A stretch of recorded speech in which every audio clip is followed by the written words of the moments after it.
di kelompok 4 akan menjelaskan tentang hubungan fungsi manajemen dengan komponen-komponen sistem pendidikan.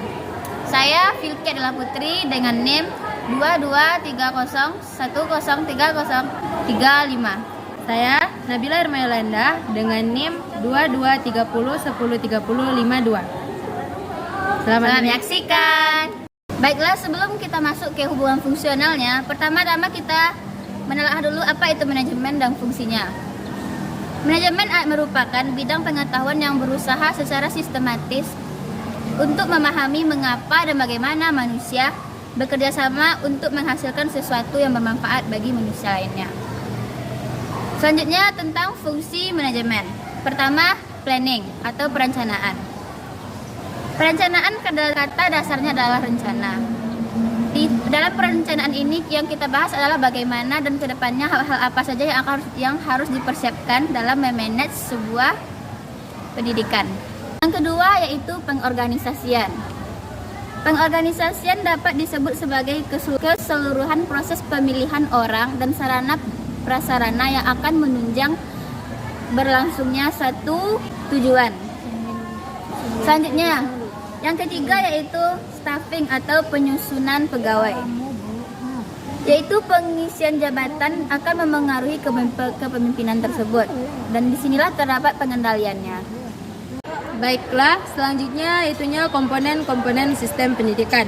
Komponen-komponen yang memungkinkan terjadinya proses pendidikan adalah yang pertama, tujuan pendidikan.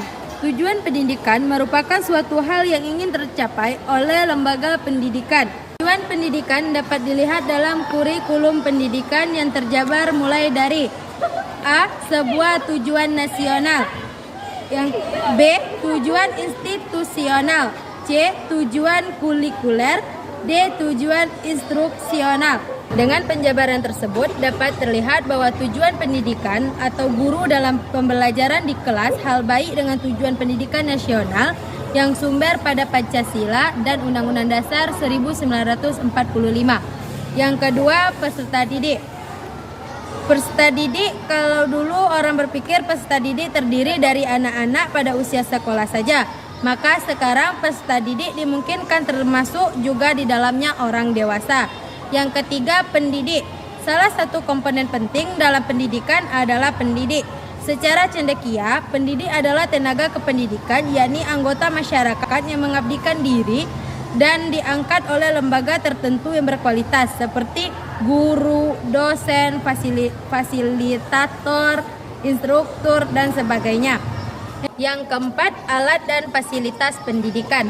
Alat dan fasilitas pendidikan sangat dibutuhkan dalam mendukung proses pendidikan. Contohnya, ruang kelas, lapangan sekolah, tempat ibadah, perpustakaan, toilet sekolah, kantin sekolah, ruang UKS, dan lain sebagainya. Yang kelima, metode pendidikan. Tiap-tiap kelas kemungkinan menggunakan metode pembelajaran yang berbeda dengan kelas yang lain. Untuk itu, seorang guru harus mampu menerapkan berbagai metode pembelajaran. Yang terakhir, isi pendidikan. Isi pendidikan memiliki kaitan yang erat dengan tujuan pendidikan. Untuk mencapai tujuan pendidikan, perlu disampaikan untuk peserta didik atau bahan yang biasanya disebut kurikulum dalam pendidikan resmi. Hubungan fungsi manajemen dengan komponen-komponen sistem pendidikan. Fungsi manajemen pendidikan ini meliputi perkiraan, pengambilan keputusan, pengorganisasian, kontrol, hingga pengawasan. Berikut beberapa hubungannya. Yang pertama, hubungan fungsi manajemen dengan kualitas pendidikan. Penerapan manajemen dengan kualitas pendidikan memiliki hubungan yang signifikan. Karena jika manajemen dalam pendidikan berjalan dengan lancar, maka kualitas pendidikan akan menjadi lebih baik. Yang kedua, hubungan fungsi manajemen dalam organisasi. Fungsi manajemen sekolah adalah mengoptimalkan kemampuan menyusun rencana sekolah serta rencana anggaran. Yang ketiga, hubungan fungsi manajemen dengan proses belajar mengajar.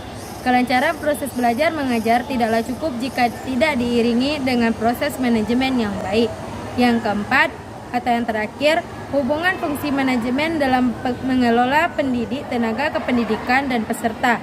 Yang pertama, memungkinkan organisasi mendapatkan dan mempertahankan tenaga kerja yang cakap, dapat dipercaya, dan memiliki motivasi tinggi. Terakhir, meningkatkan dan memperbaiki kapasitas yang dimiliki karyawan. Mungkin sekian dari kami. Terima kasih.